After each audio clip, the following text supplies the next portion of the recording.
여러분, 만약 여러분 집 금고에 280억 원이 들어있다면 어떻게 설명하시겠어요? 장부도 없고 출처도 불분명하고 그런데 정치인들의 이름만 계속 나온다면요? 이건 상상이 아닙니다. 실제로 일어난 일입니다. 2025년 7월 한 종교시설에서 발견된 엄청난 규모의 현금 그리고 그 뒤에 숨겨진 의혹들. 오늘 이 영상 끝까지 보시면 여러분은 이 사건의 전모를 정확히 이해하게 될 겁니다. 그리고 왜 이 사건이 단순한 종교 문제가 아닌지도요. 자, 시작하겠습니다. 2025년 7월 18일 금요일, 김건희 특검팀이 경기도 가평에 위치한 통일교회 천정궁으로 향합니다. 목적은 명확했죠. 김건희 여사 관련 의혹을 수사하는 과정이었습니다. 그런데 특검팀은 예상치 못한 장면과 마주하게 됩니다. 한학자 총재의 개인 공간, 옷방에 설치된 금고를 열자 현금 30억 원과 엔화 2억 엔이 나왔습니다. 이게 끝이 아니었습니다. 침실로 이동한 특검팀은 또 다른 금고를 발견합니다. 여기엔 현금 30억 원과 미화 1,310만 달러가 보관되어 있었죠. 계산해보니 총액 약 280억 원. 여러분, 이게 얼마나 큰 돈인지 감이 오시나요? 서울 강남 아파트를 수십 채 살 수 있는 금액입니다. 그런데 더 놀라운 건 이겁니다. 일부 현금은 관봉권 형태였습니다. 관봉권이 뭐냐고요? 은행에서 대량 현금을 묶을 때 사용하는 일반인은 거의 접할 수 없는 형태의 돈입니다. 주로 금융기관이나 큰 기업에서만 다루는 거죠. 왜 일반 종교단체 총재의 개인 금고에 이런 형태의 돈이? 그리고 이 돈은 통일교회 공식 회계장부 어디에도 기록되어 있지 않았습니다. 특검이 한학자 총재 측에 물었습니다. 이 돈은 대체 뭡니까? 답변은 간단했습니다. 선교 활동을 위한 자금입니다.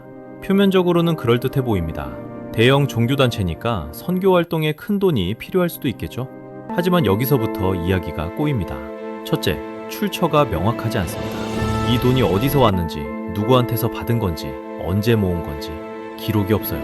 둘째, 사용 내역이 전혀 없습니다. 280억이면 어디에 어떻게 썼는지 기록이 당연히 있어야 하는데 그런 게 없다는 겁니다. 셋째, 개인 금고의 수년간 보관. 정상적인 조직이라면 이 정도 금액은 은행에 맡기거나 최소한 재무팀이 관리해야 합니다.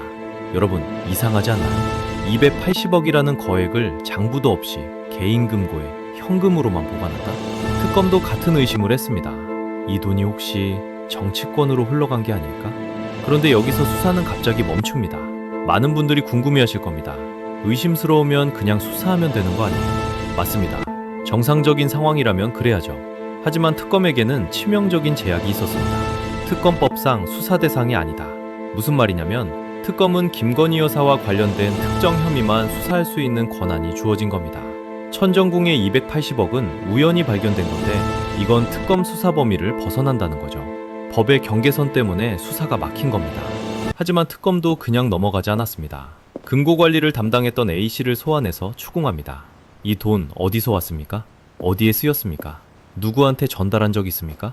A씨의 답변은 이랬습니다. 금고는 총재님 지시로 제가 관리했습니다. 하지만 장부는 없고 돈의 흐름은 저도 잘 모릅니다. 관리는 했는데 기록은 없다?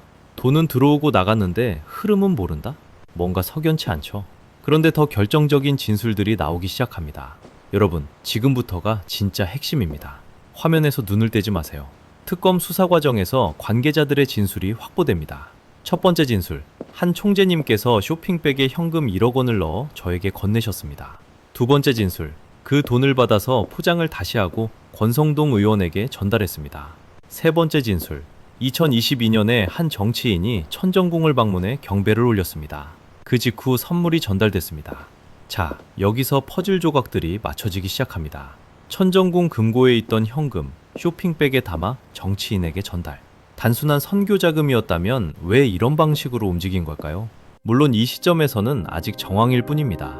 결정적 물증이 확보된 건 아니죠. 하지만 특검의 시간은 정해져 있었습니다.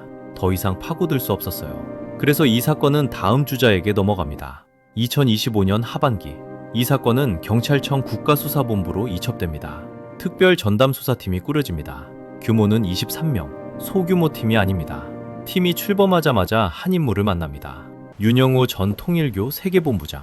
이 사람은 통일교 내부 사정을 가장 잘 아는 핵심 인물 중 하나입니다. 그리고 그의 증언을 통해 여러 정치인들의 이름이 구체적으로 거론되기 시작합니다. 현재까지 수면 위로 오른 이름들, 전재수 전 장관, 임종성 전 민주당 의원, 김규환 전 의원, 그 외 실명 거론된 정치인 2명. 이들 중 이미 출국 금지 조치가 내려졌습니다. 경찰은 지금 무엇을 수사하고 있을까요? 크게 3가지입니다. 첫째, 280억 원의 형성 경위. 이 돈이 정확히 언제, 어떻게 모였는가? 누구에게서 받은 돈인가? 둘째, 실제 전달 여부 확인. 정말로 정치인들에게 돈이 건네졌는가? 건네졌다면 언제, 어디서, 얼마나? 셋째, 법적 혐의 입증. 정치자금법 위반인가? 뇌물수수인가? 간단해 보이지만 실제 수사는 매우 복잡합니다. 경찰 입장에서 이 사건은 난제입니다. 왜일까요? 장애물 첫 번째, 현금 거래. 모든 돈이 현금으로 움직였습니다. 계좌이체 기록도 없고 카드 결제 내역도 없어요. 입증이 정말 어렵습니다. 장애물 두 번째, 통일교의 입장. 통일교 측은 일관되게 이렇게 주장합니다. 이건 개인이 일탈한 겁니다. 조직 차원의 일이 아닙니다. 장애물 세 번째, 정치인들의 부인. 거론된 정치인들은 모두 혐의를 강하게 부인하고 있습니다. 그런 돈 받은 적 없다. 그런 자리 간 적 없다. 장애물 네 번째, 진술 번복. 핵심 증인들의 진술이 시간이 지나면서 바뀌는 경우가 있습니다. 처음에는 전달했다고 했다가 나중에는 기억이 안 난다고 하는 식이죠. 여러분, 그래서 이 사건이 중요한 겁니다. 만약 수사가 제대로 이루어지지 않으면 280억 원은 그냥 미스터리로 남게 됩니다. 결국 이 사건은 하나의 질문으로 귀결됩니다. 천정궁 금고의 280억 원, 그 돈은 과연 어디로 갔는가? 선택지는 크게 3가지입니다. 시나리오 1, 정말 선교 자금이었다. 만약 이게 사실이라면 통일교는 왜 장부를 만들지 않았을까요? 왜 공식 회계에 포함시키지 않았을까요? 설명이 필요합니다. 시나리오 2, 정말 선교 로비 자금이었다. 여러 정황이 이쪽을 가리킵니다. 하지만 결정적 증거가 나오지 않으면 입증이 어렵습니다. 시나리오 3, 둘 다 섞여 있다. 일부는 선교에 쓰이고 일부는 정치인들에게 전달됐을 가능성. 이게 현실에서는 가장 복잡한 시나리오죠. 어느 쪽이든 진실은 반드시 밝혀져야 합니다. 왜냐하면 이건 단순히 돈 문제가 아니기 때문입니다. 이 사건은 3가지 영역이 교차하는 지점에 있습니다. 종교, 권력, 돈. 첫째, 종교단체의 투명성 문제. 한국의 많은 종교단체들은 재정 투명성에서 자유롭지 못합니다. 이번 사건은 그 민낯을 보여주는 케이스입니다. 둘째, 정치와 종교의 유착 가능성. 만약 정말로 종교단체의 돈이 정치인들에게 흘러갔다면 이건 우리 민주주의의 근간을 흔드는 문제입니다. 셋째, 법 집행의 한계. 특검은 법적 한계로 수사하지 못했습니다. 그렇다면 우리 법 체계가 이런 사각지대를 방치해도 되는 걸까요? 여러분, 지금 경찰 수사는 계속되고 있습니다. 앞으로 몇 달 안에 중요한 결과들이 나올 겁니다. 이 사건은 아직 끝나지 않았습니다. 오히려 지금부터가 진짜 시작입니다. 경찰 수사 결과에 따라 한국 사회의 종교와 정치의 관계는 완전히 다른 방향으로 갈 수 있습니다. 투명하게 밝혀질 수도 있고 또다시 미궁 속으로 사라질 수도 있습니다. 어느 쪽이 될지는 우리 모두의 관심에 달려 있습니다. 여러분은 어떻게 생각하세요? 이 280억 원 정말 선교 자금이었을까요? 아니면 다른 목적이 있었을까요? 댓글로 여러분의 생각을 들려주세요. 그리고 이 사건이 궁금하신 분들은 구독과 알림 설정 부탁드립니다. 후속 상황이 나오면 바로 영상으로 찾아뵙겠습니다.